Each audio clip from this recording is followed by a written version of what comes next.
Rolling Real and Raw with Rachelle. Because life is real and it's raw, and I'm Rachelle. And I just had to stop. It's dark. I just left a girlfriend's house and I had the most amazing epiphany. She was sharing how she makes a choice to operate from a place of abundance in gifting things and and gifting and receiving and then passing on, and it is a place of abundance. And then she was like, and she said, and I operate from that place because I've always felt like there's never going to be enough, or I've had a poverty mindset in the past. And so I'm like thinking to myself, and I'm very thankful. I don't think I've ever had a poverty mindset. In fact, I actually sometimes feel like everything's just good. It should be just good. It is good, even when it's not. But I know that it will be, because I know my Father on earth and my Father in heaven have always provided for me, and I'm so very grateful.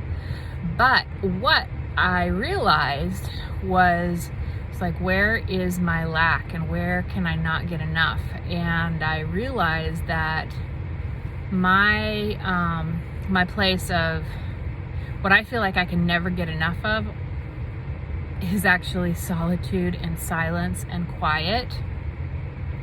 And I crave it and I almost hoard it. And almost to the point where it's almost like, I shouldn't throw around psychological terms because I'm not quite agoraphobic, but that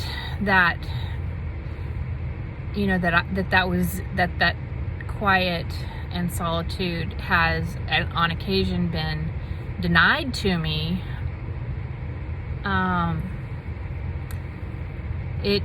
I definitely have some panicky stuff around it, and so for me,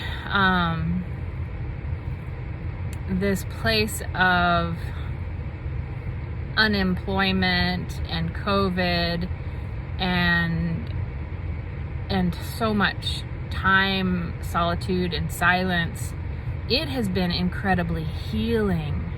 In fact, my friend she said that she's like, I've seen so much growth in you here in the last few months, and I'm so very thankful for that. And it resonated with me. That is a lot because I have had an abundance of quiet and an abundance of solitude where without pressure.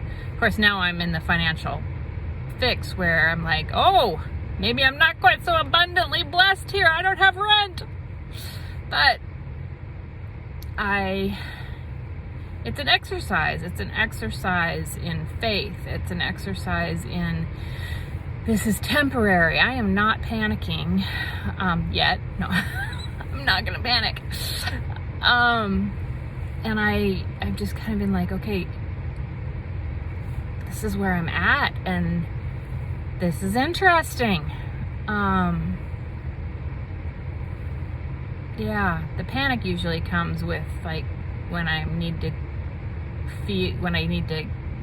get going or something, get out and be around a group, or especially now. Whew, what an agenda, it's just kind of messy. But that, I just thought that was so profound. And her statement of,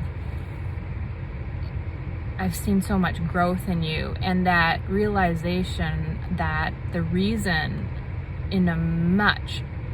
much of the reason for that growth has been just the time and space of quiet, and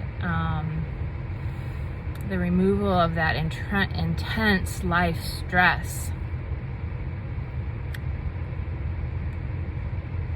Yeah.